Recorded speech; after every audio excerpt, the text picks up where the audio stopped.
Bismillahirrahmanirrahim. Alhamdulillahirabbil alamin.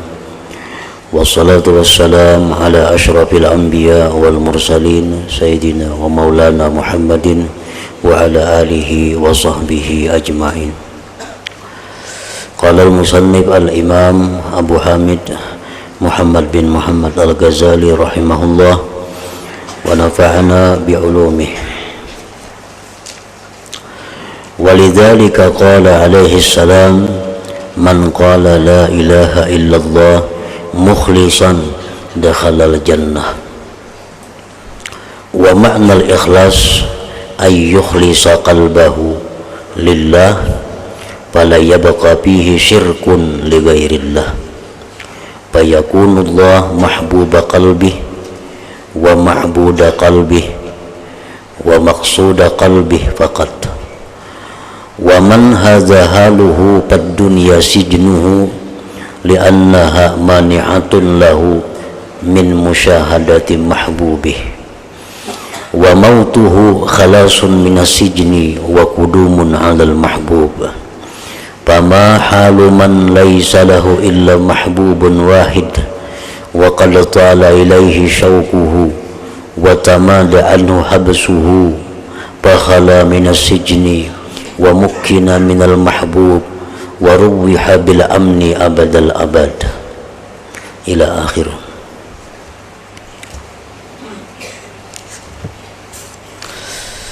Makna kalam Imam Al-Ghazali rahimahullah wa nafa'ana bi ulumihi. Oleh karena itu Rasulullah sallallahu alaihi wasallam bersabda,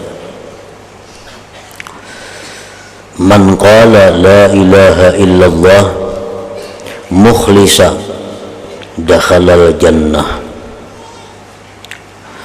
Artinya, barang siapa mengucapkan la ilaha illallah dengan ikhlas,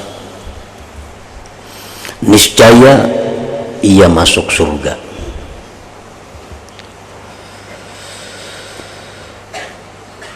Barang siapa yang mengucapkan dari kaum muslimin dan muslimat, maksudnya la ilaha illallah dengan ikhlas mengucapkannya itu, niscaya ia masuk surga. Di dalam hadis ini tidak dijelaskan berapa kali kita mengucap la ilaha illallah. Berhubung kada dijelaskan, maka satu kali pun masuk. Dalam hadis ini pula tidak dijelaskan mengucapkannya itu apakah di akhir hayat atau di pertengahan hayat.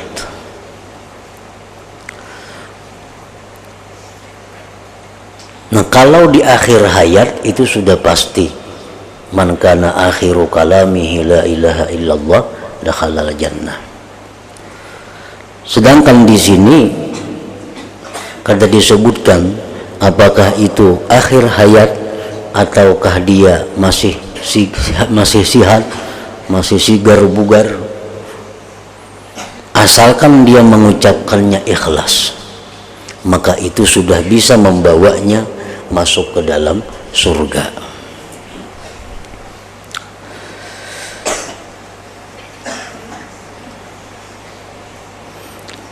Dari dua hadis itu, hadis ini menekankan ikhlas dalam pengucapan la ilaha illallah. Sedangkan di hadis yang satunya itu menekankan akhir hayat. Jadi kalau orang itu akhir hayatnya mengucap la ilaha illallah dalam keadaan ikhlas, maka itu sudah pasti, sangat pasti bahwa dia masuk surga.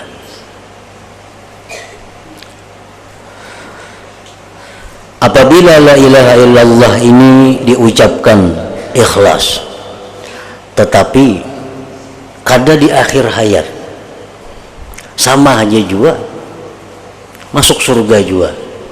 asalkan la ilaha illallah yang kita ucapkan ini tersimpan dengan baik, artinya kada terhapus sepanjang umur kita, sepanjang sisa umur kita. Nah, jadi bedanya kalau orang akhir hayat itu la ilaha illallah mati, nah itu sudah nyata tak bawa mati la ilaha illallahnya. Nah, kalau kita di pertengahan hidup ini mengucap la ilaha illallah ikhlas, sama aja sebenarnya masuk surga juga, asalkan kita bisa memeliharanya ini sampai kepada akhir hayat kita. Sebab sebagaimana yang sudah kita diberikan penjelasan oleh para ulama bahwa amal yang sudah kita laksanakan ini kadang-kadang bisa gugur di tengah jalan, nah, bisa hilang. Oleh karena itu, bila mana amal tadi kita bisa melestarikannya, bisa menjaganya sampai kita mati, maka sekali ucapan la ilaha illallah itu sudah bisa membawa masuk ke dalam surga. Cuma syaratnya ujar Nabi mukhlisa. Arti ikhlas adalah bahwa ia mengikhlaskan hatinya untuk Allah, memurnikan. Ikhlas itu murni, memurnikan hatinya untuk Allah. Maka tiada tertinggal dalam hatinya syirik, sekutu bagi selain Allah. Di dalam hatinya kada ada lagi sekutu selain Allah. Maka Allah lah yang dicintai dalam hatinya, yang disembah dalam hatinya, dan yang dimaksud oleh hatinya. Nah, itu pengertian ikhlas.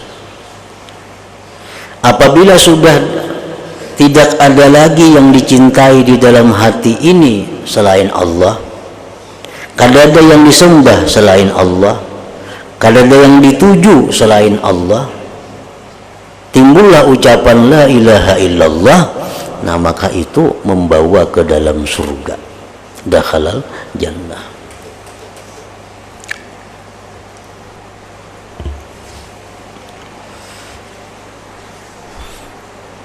Orang-orang yang mencintai selain Allah, apakah orang ini salah? Apakah orang ini berdosa? Apakah orang ini menyekutukan Allah? Kita mencintai pasangan, laki mencintai bini, bini mencintai laki, orang tua mencintai anak, anak mencintai orang tua. Kita mencintai ada harta-harta benda. Nah, apakah itu syirik? Bisa dikatakan syirik, bisa dikatakan kada syirik. Karena mencintai selain Allah itu ada yang termasuk dosa. Mencintai selain Allah itu ada yang termasuk dosa. Bagaimana contohnya mencintai selain Allah itu termasuk dosa? Adalah orang yang mencintai selain Allah itu melebihi daripada mencintai Allah. Itu sudah dosa. Bila kita mencintai selain Allah melebihi dari cinta kita kepada Allah, itu adalah termasuk dosa.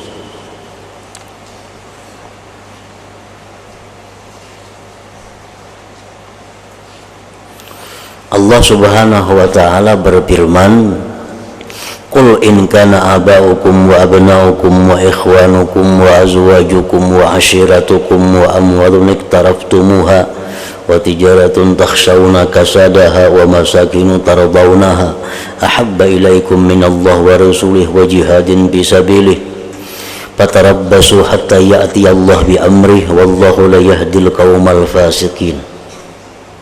Nah, ini dalilnya.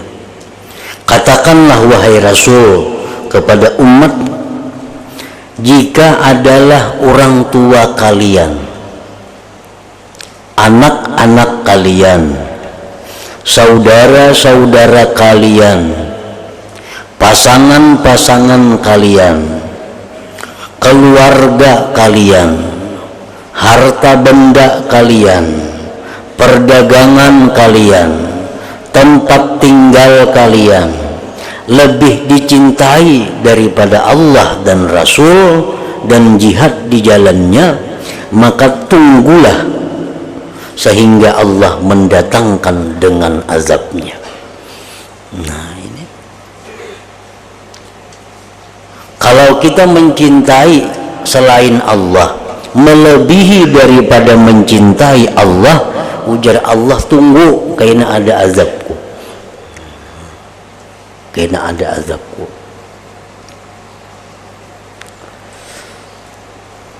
Sebab orang yang mencintai selain Allah melebihi daripada cinta kepada Allah, itu mau berbuat macam-macam demi yang dicintainya, walaupun itu kalau disenangi Allah. Jadi akibatnya itu.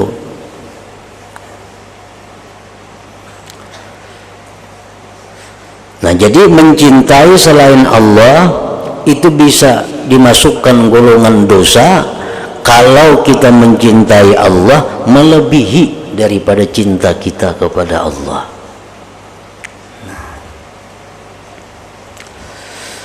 Nah, kemudian yang kedua, ada cinta kita kepada selain Allah itu boleh kita cinta kepada selain Allah.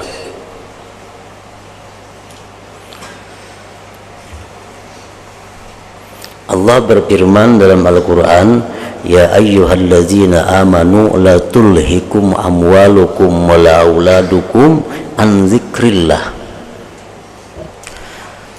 Nah, kita cinta kepada selain Allah, tapi cinta kita kepada selain Allah ini kadang melalaikan kita daripada Allah, kadang membuat kita meninggalkan kewajiban, kadang membuat kita melanggar hukum Allah. Nah, maka cinta kita kepada selain Allah itu boleh aja, boleh aja.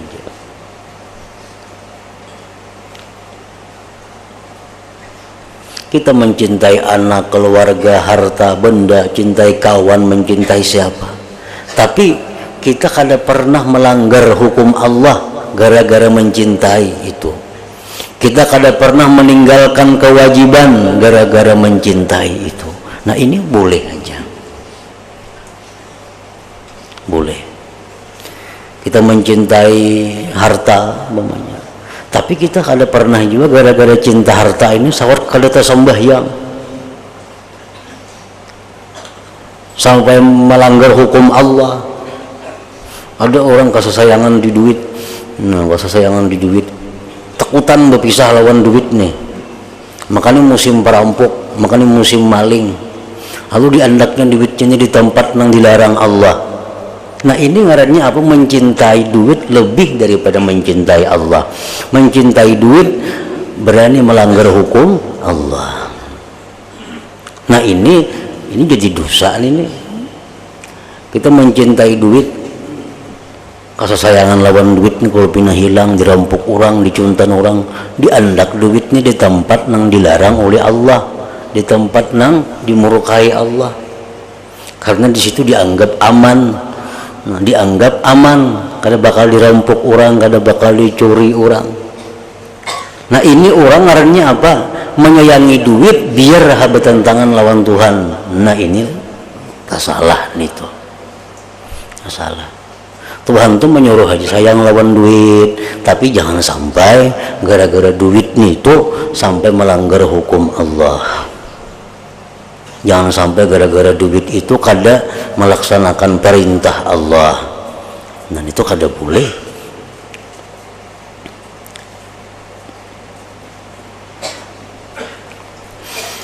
Ada juga yang ketiga, cinta kepada Allah, cinta kepada selain Allah berpahala. Cinta kepada selain Allah berpahala. Contohnya apa? Mencintai orang-orang yang disuruh Allah kita mencintainya. Nah, berpahala. Kita disuruh Allah mencintai Nabi, kita cintai Nabi, nah, berpahala kita. Kita mencintai anak istri, disuruh Tuhan itu. Si istri mencintai laki, disuruh Tuhan.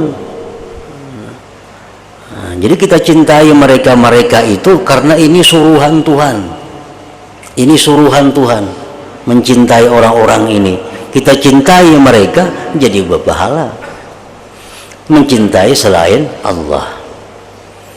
Jadi artinya kalau mesti salah kita mencintai selain Allah itu. Ada juga yang bujur mencintai selain Allah, mencintai orang-orang yang disuruh Allah kita mencintainya, itu hakikatnya sama hukumnya dengan mencintai Allah juga.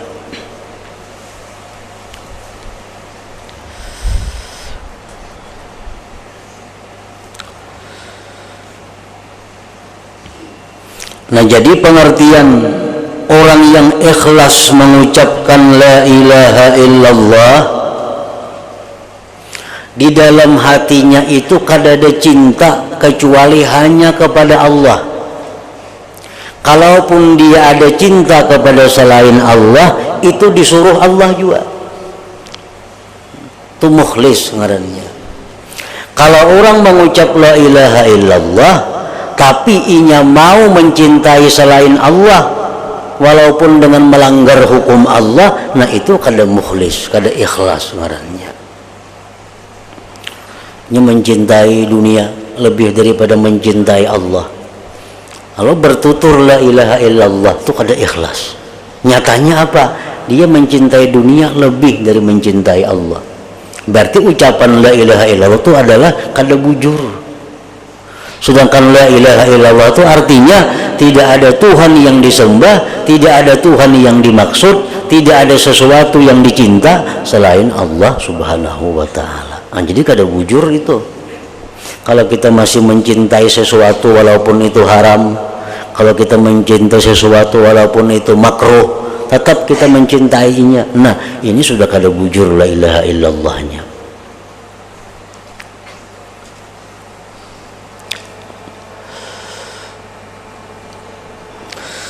Arti ikhlas adalah bahwa ia mengikhlaskan hatinya untuk Allah, maka tiada tertinggal dalam hatinya syirik sekutu bagi selain Allah. Maka Allah lah yang dicintai dalam hatinya, yang disembah dalam hatinya, dan yang dimaksud oleh hatinya. Dan orang yang semacam ini keadaannya, maka dunia itu adalah penjaranya. Kalau orang itu dalam hatinya kada ada lagi nang dicintainya selain Allah, nang disembahnya kada ada lagi selain Allah, nang ditujunya kada ada lagi selain Allah, maka orang seperti ini hidup di dalam dunia sama lawan orang yang dipenjara.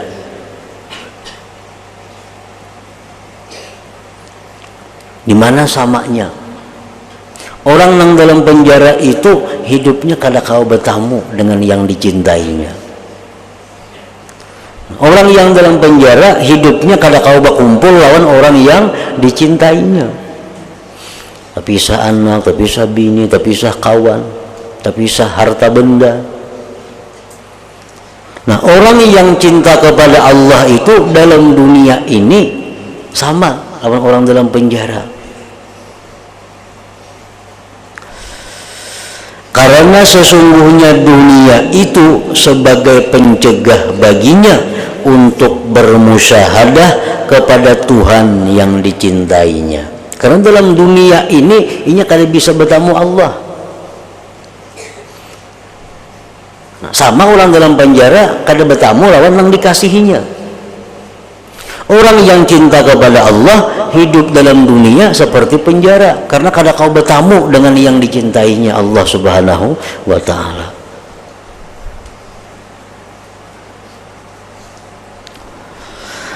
Dan matinya adalah terbebasnya dari penjara, dan matinya orang itu adalah terbebasnya dari penjara. Nah, orang yang cinta Allah ini kalau dia mati sama dengan orang yang keluar penjara, dan kedatangannya kepada Tuhan yang dicintai. Maka bagaimanakah keadaan orang yang tidak ada yang dicintai kecuali satu yang dicintai, dan telah lama rasa rindunya kepadanya, dan telah lama ia ditahan darinya, lalu ia dilepaskan dari penjara dan dipersilahkan bertemu dengan yang dicintai dan diberi kesenangan dengan aman sepanjang abad. Untuk kita kalau membandingkan orang yang dalam penjara tuh dihukum 20 tahun, kada boleh bertemu anak bininya, kuitannya kada boleh. Begitu sampai 20 tahun keluar pada penjara, bertemuan lawan kuitan, bini, anak semua. Nah, kayak apa kita bayangkan kegembiraannya orang itu. Nah, demikian halnya orang yang cinta kepada Allah itu. Sekian tahun hidup dalam dunia, ini kada kau memandang langsung kepada Allah, padahal hatinya sudah rindu, sudah cinta kepada Allah. Begitu dia mati, nah bisa bertemu Allah.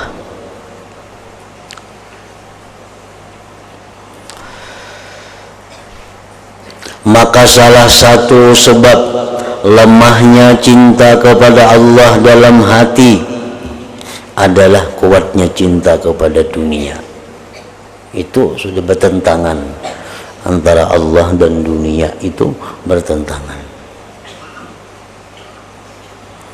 Maka salah satu sebab lemahnya cinta kepada Allah dalam hati adalah kuatnya cinta kepada dunia.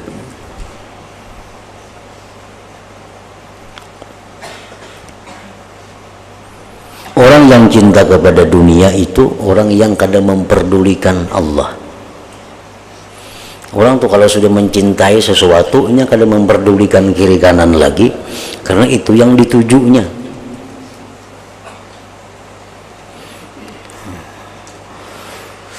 Nah, orang yang mencintai dunia kayak itu, ini kada tahu urusan Allah, kada tahu urusan Rasul. Ujar Tuhan ini kada boleh, jangan digawi, walaupun itu untung kada baik, tetap ini digawinya. Kenapa? Karena ini sudah mencintai dunia itu.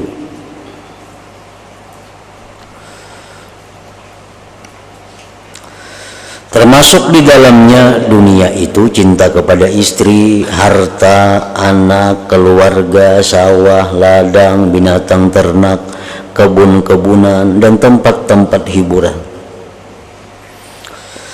Sehingga orang yang merasa senang terhibur dengan merdunya suara burung dan merasa senang dengan berhembusnya angin pagi, itu adalah berpaling pada kenikmatan duniawi dan bisa mendatangkan kurangnya cinta kepada Allah Ta'ala dengan sebabnya itu. Orang yang cinta kepada Allah itu adalah orang yang mencari kesenangannya dengan Allah.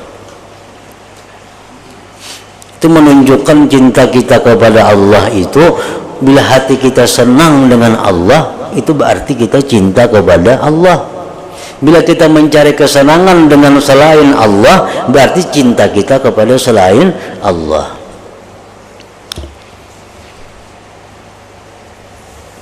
Ada orang yang nyaman bila mana berzikir kepada Allah. Nah, ini contoh orang-orang yang cinta kepada Allah. Orang yang begitu berzikir kepada Allah, hatinya nyaman. Begitu mendengar hadis-hadis Nabi, mendengar petunjuk-petunjuk Tuhan, hatinya tenang. Ini tanda orang yang cinta kepada Allah. Ada orang yang ketujuh mendengar suara burung, bila hatinya pindah kacau, bersuara burung tiong, senang hatinya. Ini orang cinta kepada burung tiong. Adakah itu kalau ambil duduk mengitik mengarahkan burung tiong, nyaman hati, burung perkutut, Ada yang ketujuh lawan lagu, lawan gambus. Bila hatinya pina kacau, hatinya pina kada karuan, buka gambus duduk mengitik nangarakan gambus. Ini hatinya cinta kepada gambus. Jadi selama bahwa Allah Ta'ala itu bukan penghibur kita, maka berarti cinta kita kepada Allah itu masih kurang. Masih kurang.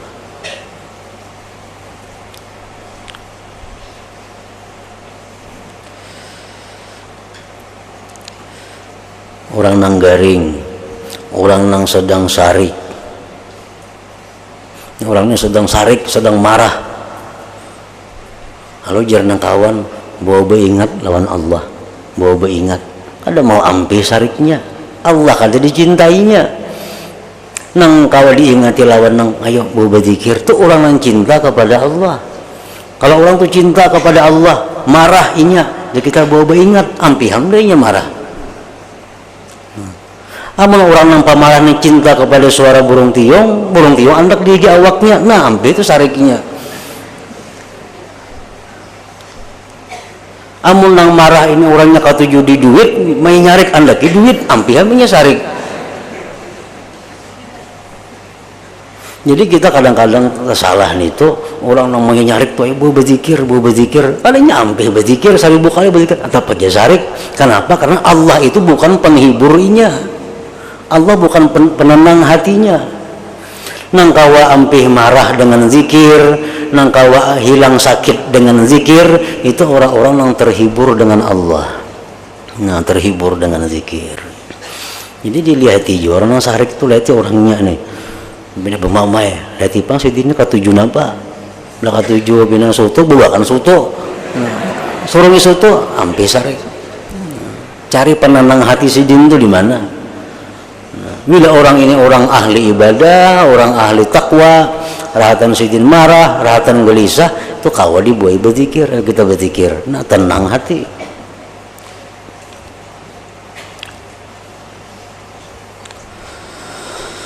Maka menurut kadar kejinakannya terhadap dunia, maka berkuranglah kejinakannya dengan Allah. Itu sudah, rumusnya sudah. Seapa cinta kita kepada dunia, nah seitulah, sisanya itulah cinta kita kepada Allah. Bila cinta kita kepada dunia ini 70%, berarti cinta kita kepada Allah 30%. Kawan dilihat dari mana? Dilihat dari kesibukannya. Manusia itu sibuk melayani yang dicintainya, itu pasti. Manusia itu sibuk melayani orang yang dicintainya. Itu diterima akal. Kalau orang berakal menerima itu. Manusia pasti sibuk melayani orang yang dicintainya. Nah, kalau ingin cinta kepada dunia, sebagian besar waktunya melayani dunia.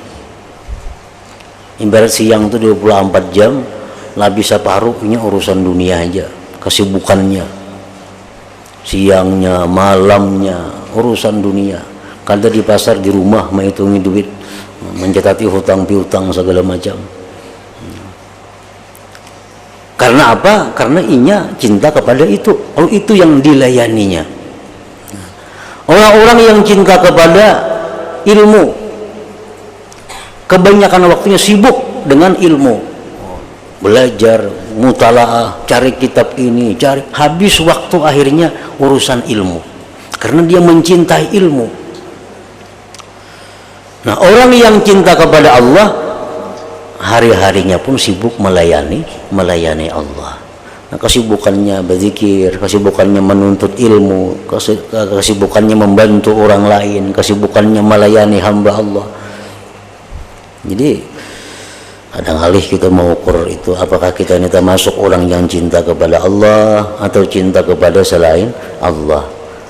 Nah, mana yang banyak kita layani, mana yang banyak kita layani, itulah yang kita cintai. Maka bila mana kita ini kurang cinta kepada Allah, bila kurang cinta kepada Allah, takutan kita, takutan bertemuan, takutan mati. selama kecintaan kita kepada Allah itu kurang daripada batas yang dituntut, kita takutan mati itu. Nah, kalau sudah kecintaan kita kepada Allah sampai kepada batas yang ditentukan, apalagi melebihi daripada itu, maka orang ini kada peduli lagi dengan mati kah hidup kah, kada jadi masalah.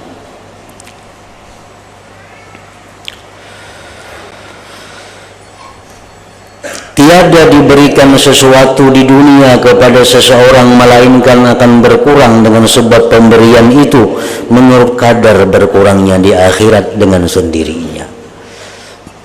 Nah, kadar kelezatan kita bertemu Allah tergantung kadar kecintaan, kerinduan kita kepada Allah. Kita lawan kawan nang kada tapi katuju, lawan kawan nang kada tapi senang 20 tahun kada bertemuan, kada apa-apa bertemuan kada apa-apa, yang bersalaman habis. Kenapa? Karena kada dikenang, kada dirindukan. Nah, kayak itu juga lawan Tuhan artinya. Amun kita sudah sekian puluh tahun kada bertemuan kawan, maka kita sayang bener lawan kawan itu, sayang luar biasa. 10 tahun dah kada bertemuan beragap itu, bepaluk karena saking gembiranya lawas kada bertemuan itu. Jadi kadar kayak apa lezatnya bertemu tergantung kadar kecintaan kita kepadanya itu. Sebagaimana seseorang semakin bertambah dekat ia ke timur, dengan sendirinya ia semakin jauh dari barat. Ini dunia lawan Allah laksana itu, yaitu dengan menurut kadar itu. Dan tidaklah senang hati seorang perempuan istri kepada suaminya, melainkan sempit dengan kesenangan itu hati istri madunya. Sama lawan antara timur dan barat. Dunia dan akhirat itu adalah bagaikan dua wanita yang dimadu. Keduanya juga seperti masyrik, tempat terbit matahari, dan maghrib, tempat terbenam matahari. Maka telah terbuka hal yang demikian bagi orang-orang yang mempunyai hati, dengan terbuka yang lebih jelas dari penglihatan dengan mata. Dan cara mencabut cinta dunia dari hati, sudah tahu tadi bahwa cinta dunia inilah yang mendinding daripada cinta kepada Allah. Mencintai dunia inilah yang mendinding kita mencintai Allah. Namun kita lihat akan seadanya aja, ya kayak itu jadinya. Kita bertemu Allah dalam keadaan susah, dalam keadaan sakit, lalu mesti di dalam hati ini secara bertahap mengurangi kecintaan kepada dunia, menambah kecintaan kepada Allah. Semakin bertambah umur, semakin bertambah penyakit, makinnya dikurangi cinta kepada dunia, ditambahi cinta kepada Allah itu. Dan cara mencabut cinta dunia dari hati adalah dengan menempuh jalan zuhud. Jalan zuhud artinya apa? Kita buangi, kita tinggalkan dunia kita yang paling banyak mengganggu pikiran kita. Buangi itu secara langsung, kada kawa sekaligus, kada kawa, kecuali orang-orang istimewa yang diberi hidayah oleh Allah. Kalau jalan tarbiyah, jalan suluk, nah, kita banyak mempunyai kegiatan dunia. Umpamanya kita berdagang seminggu 7 hari, nah itu dikurangi, umpamanya sehari dikurangi. Nah, yang dikurangi sehari itu jangan digunakan untuk dunia juga.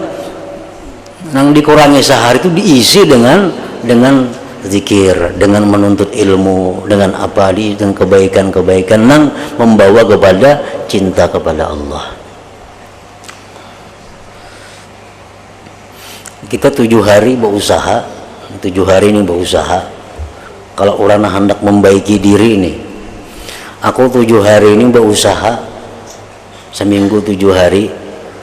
Nang paling mengganggu aku berusaha nih umpamanya hari Jumat, karena hari Jumat ini banyak macam-macamnya mengganggu pikiranku, mengganggu ini segala macam. Nah, kalau kita hendak jadi orang yang baik tadi, dibuangi ya nah hari Jumat ini, ditutup nah hari Jumat nih, kada usah lagi kesibukan dunia, karena sudah nyata ini mengganggu. Umpamanya orang ada berisi usaha 3 macam. Pertama dagang hintalo, yang kedua usahanya ada misalnya bertukar gatah, yang ketiga ada usahanya ini berdagang ini, banyak bisi usaha. Nah, yang 3 usaha yang mana yang paling banyak menyita pikiran, itu yang diampihi dulu, itu yang diampihi. Karena bila pikiran ini banyak, otomatis yang lain jadi kurang dipikirkan, kurang diingat. Oh, nang ini dagang hintalo yang paling banyak masalah, mahya akan pacah, mahya akan tambuk, mahya akan buruk segala macam. Nah, ampihi dagang hintalo ini, cukup dengan 2 usaha yang lain. Amun kita berpikir hendak menambahi usaha itu jauh benar lagi kedudukan kita ini. Kita ini makan cukup diberi Tuhan lah, pakaian cukup, kendaraan ada, rumah ada, usaha ada, sudah haji sudah apa sudah, cukup sudah ngarannya. Berpikir pulang menambahi usaha yang ada supaya dikembangkan, ini makin jauh benar orang ini. Nang ada lagi sudah labihan inya, berpikir pulang menambahi usaha. Orang mengurangi, ini urusan mengurangi, ini kada menambahi. Umpat pulang berusaha di situ, orang pinarami di situ, umpat juga berusaha di situ. Orang lagi bersarang burung, umpat juga membangun sarang burung. Orang berusaha ini, umpat juga ini. Nang ada lagi sudah kada kau beramal lagi. Nang ada lagi sembahyang sudah kada husu. Ditambahi pulang semacam ini, dong. Jadi kada kawa jadi orang nang kayak kitab nang kita baca ini kada kawa.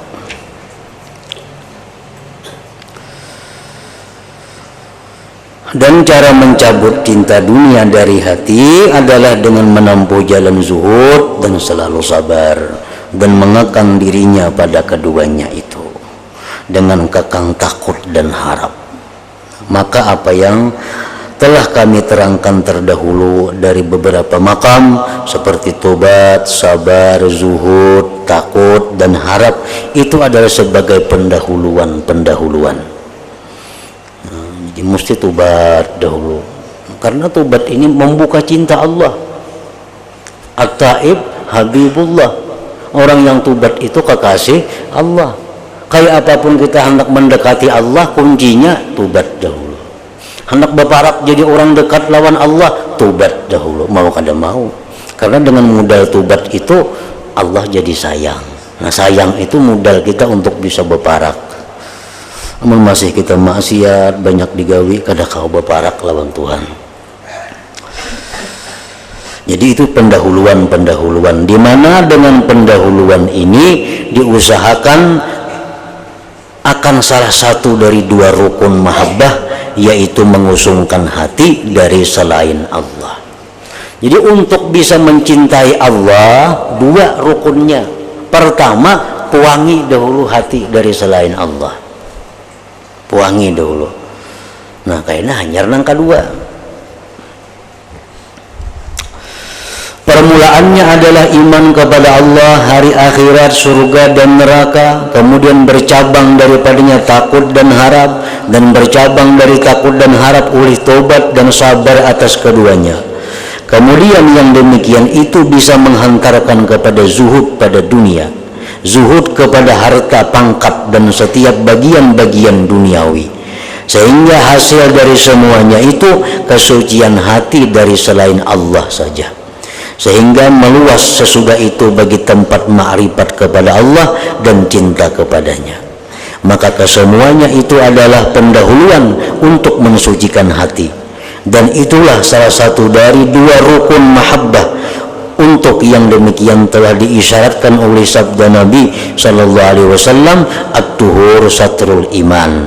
Artinya bersih suci itu adalah sebagian dari iman. Bersih dahulu. Sebagaimana yang telah kami terangkan terdahulu pada permulaan kitab taharah. Nah, jadi pertama kalau kita hendak mencintai Allah, nah kita kosongkan dahulu hati dari selain Allah.